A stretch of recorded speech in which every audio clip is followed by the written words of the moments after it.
अब राजा परीक्षित कहते हैं मुझे समुद्र मंथन के बारे में बताइए, समुद्र मंथन क्यों हुआ, कैसे हुआ। राजा परीक्षित से कहते हैं सुखदेव जी के एक बार इंद्र रास्ते में कहीं जा रहे थे तो सामने से दुर्वासा ऋषि गए, उनसे मिलन हुआ, उन्होंने प्रणाम किया। दुर्वासा ऋषि ने अपनी गले की माला उतारकर इंद्र को पहनाई, फूलों की माला थी, इंद्र को पहनाई, इंद्र ने पहन ली। अब यहाँ ऋषि का जाना होता, इंद्र ने गले से माला उतारकर हाथी के मुख पर फेंक दी। हाथी के सूंड से वो उसके पैरों में गिर जाती है, हाथी उस पर चढ़कर चला जाता है। अहंकार, देखिए महाराज, बड़े कम ऐसे होते हैं जिन्हें अगर धन संपत्ति पद प्रतिष्ठा ये मिल जाए ना तो उनकी बुद्धि भ्रष्ट नहीं होती, बहुत कम होते हैं। सब कुछ समय के लिए, मैं नहीं कहूंगी जिंदगी भरी वो ऐसे रहते हैं, पर कुछ समय के लिए हर किसी की बुद्धि भ्रष्ट होती है अगर ये सारी चीजें अच्छी मात्रा में मिल जाए तो। मनुष्य का स्वभाव है, कहते हैं एक बड़ी अच्छी बात मैंने कहीं पढ़ी थी कि खुदा जब हुस्न देता है तो नजाकत आ ही जाती है।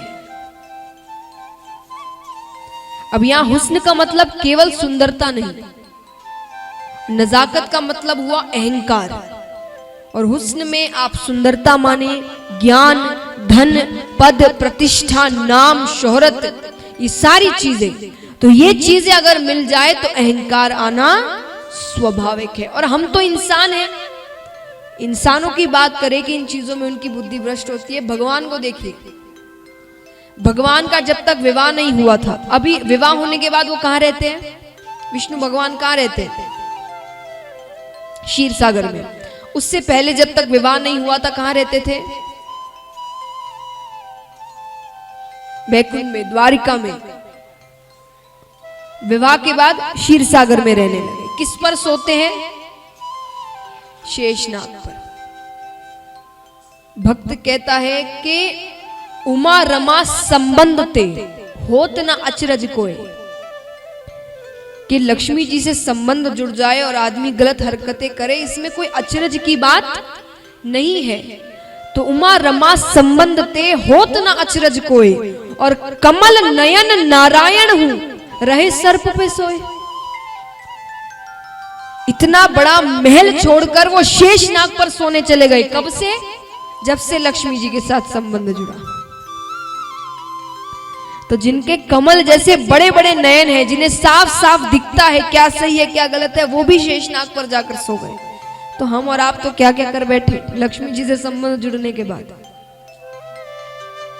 तो इसमें अचरज की बात नहीं है। इंद्र ने यही किया।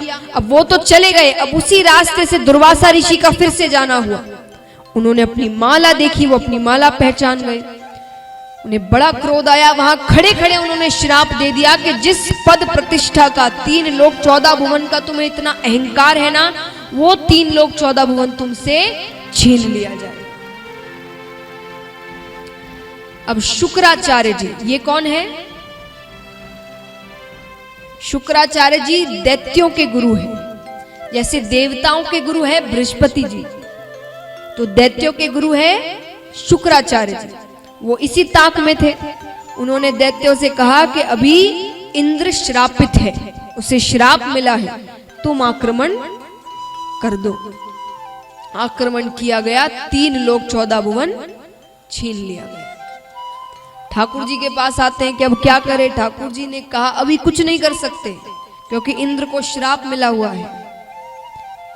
जब तक ये कम नहीं होता हम आक्रमण तो नहीं कर सकते, हम हार जाएंगे।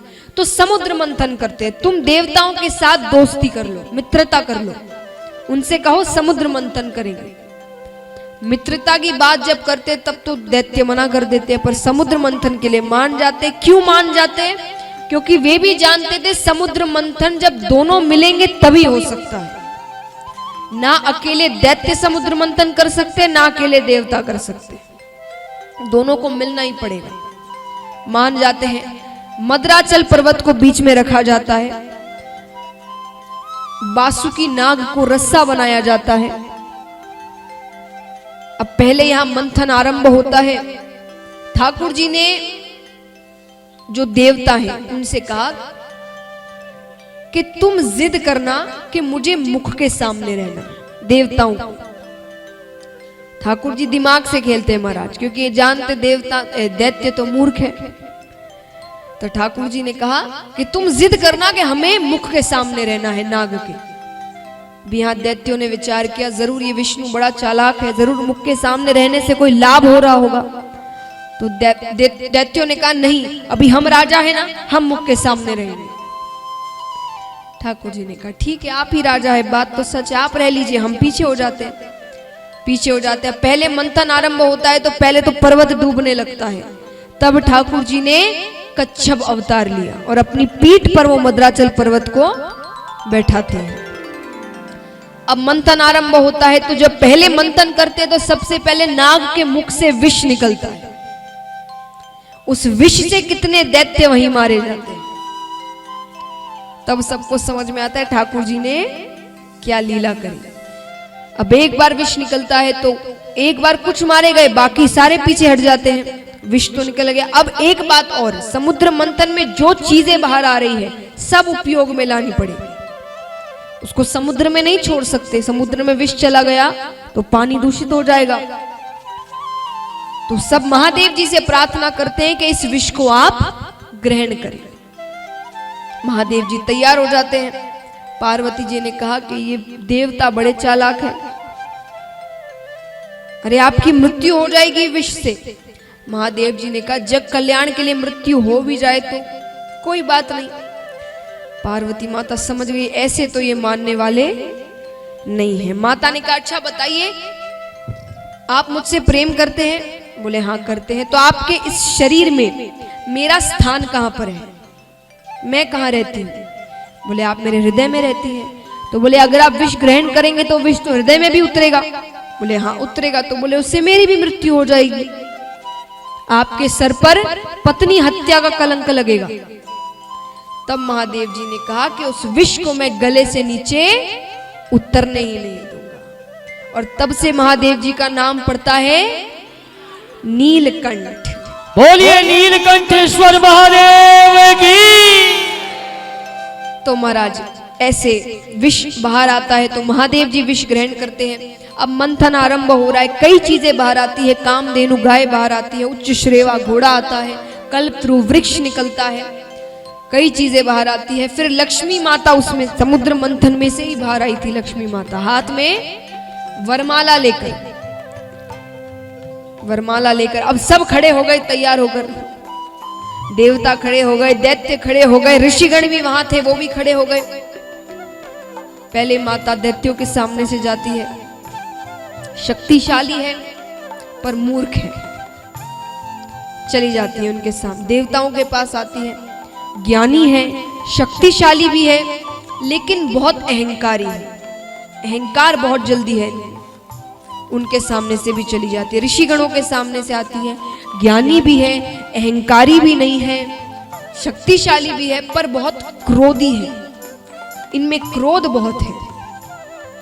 बचते हैं कौन? ठाकुर जी, विष्णु भगवान। उनके सामने आती है, शक्तिशाली भी है, ज्ञानी भी है, अहंकार भी नहीं है, क्रोध भी नहीं है, सारी चीजें हैं, सभी अच्छाइयां हैं, सारे गुण हैं। और वरमाला विष्णु भगवान के गले में डाल देती है।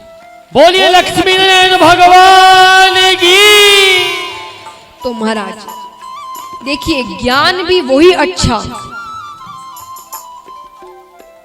ऐसा नहीं है कि ज्ञानी है तो अहंकार होना अच्छी बात है, कि उसमें ज्ञान है, भाई उनके पास ज्ञान का अहंकार है। वो ज्ञान कोई काम का नहीं जो आपको अहंकारी बना दे। यहां जो माता पिता, उनके लिए भी कहूंगी, कई ऐसे बच्चे होते हैं जो टॉपर होते हैं, पढ़ाई में बड़े अच्छे होते हैं, लेकिन कई बार मैंने ऐसे सुना है माता पिता को कहते हुए, जिनके बच्चे पढ़ाई में बहुत अच्छे होते हैं, वो अगर कुछ गलती भी कर देते हैं ना तो कहते हैं भाई ये पढ़ाई में इतना अच्छा है ना, उसके पीछे उसकी सारी गलतियां छुप जाती हैं। वो मस्ती भी करे तो चलेगा, वो पढ़ाई बड़े अच्छे से करता है। अभी अच्छा लग रहा है, पर ऐसा ज्ञान कोई काम का नहीं जो आपको अहंकारी बना दे। ऐसा ज्ञान कोई काम का नहीं। कहते हैं कि विद्या ददाति विनयम, विद्या वही अच्छी जो आपको विनय प्रदान करे, आपको विनम्र बनाए, अच्छी सीख दे। तो विद्या ददाति विनयम, विनयाति पात्रतम, आप में विनय होगी, विनम्रता होगी तो आप एक अच्छे पात्र होंगे। पात्र अच्छा कब होता है? जब वो सिर्फ अपना अपना नहीं कहता, दूसरों की भी सुनता है। वो ज्यादा ज्ञानी होता है, उसमें अपना ज्ञान है पर वो दूसरों की बातें भी लेता है, उसे भी ग्रहण करता है। तब आप अच्छे पात्र बनते हैं, उससे आप में ज्ञान भी आता है, आपके सुनने की शक्ति बढ़ती है। तो विद्या ददाति विनयम विनयाति पात्रतम, पात्रादि धनम, अच्छे पात्र होंगे, आप अच्छे कार्य करेंगे तो धन अपने आप आपके पीछे आएगा। धन के पीछे भागोगे ना तो अच्छे पात्र कभी नहीं बन पाओगे, क्योंकि काम अच्छे नहीं करोगे। अच्छे पात्र बन गए, काम अच्छे किए ना, तो देर भले ही लग सकती, धन अपने आप आपके पीछे आएगा। तो पात्रादि धनम, धनादि धर्मम, धन भी वही अच्छा जो धर्म के कार्य करे। धन को गलत कार्य में लगाओगे तो भगवान ने दिया है तो वापस लेना भी जानते हैं कि ये सदुपयोग नहीं कर रहा, उसे गलत कार्यों में डाल रहा है। तो धनादि धर्मम और धर्मादि जयम, और धर्म के कार्य अगर आपने किए और आपकी जय जयकार ना हो, ऐसा तो हो ही नहीं सकता।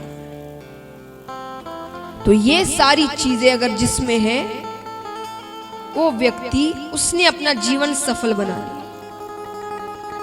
तो महाराज इस प्रकार लक्ष्मी माता विष्णु भगवान के गले में वरमाला डालती है। आइए अब यहाँ पर लक्ष्मी माता के बाद और भी कई चीजें आती हैं, सब किसी ना किसी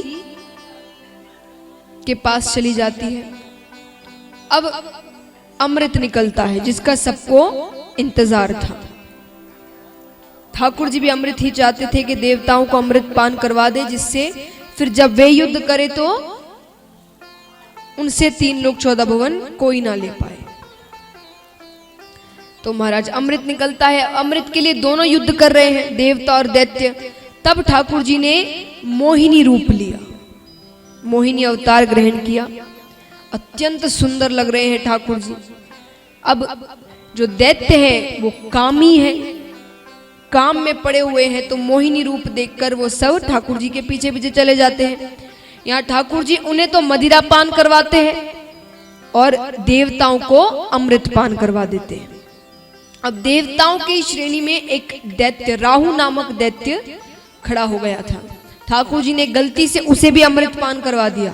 जब पता चला तुरंत से सुदर्शन चक्र उठाया कि कहीं अमृत गले से नीचे उतर गया तो अमर हो जाएगा वो, और सुदर्शन चक्र फेंक कर मारा। सर और धड़ अलग हो गए, लेकिन तब तक अमृत ने अपना काम कर दिया था। तब से वो 2 दैत्य माने गए हैं, राहु और केतु।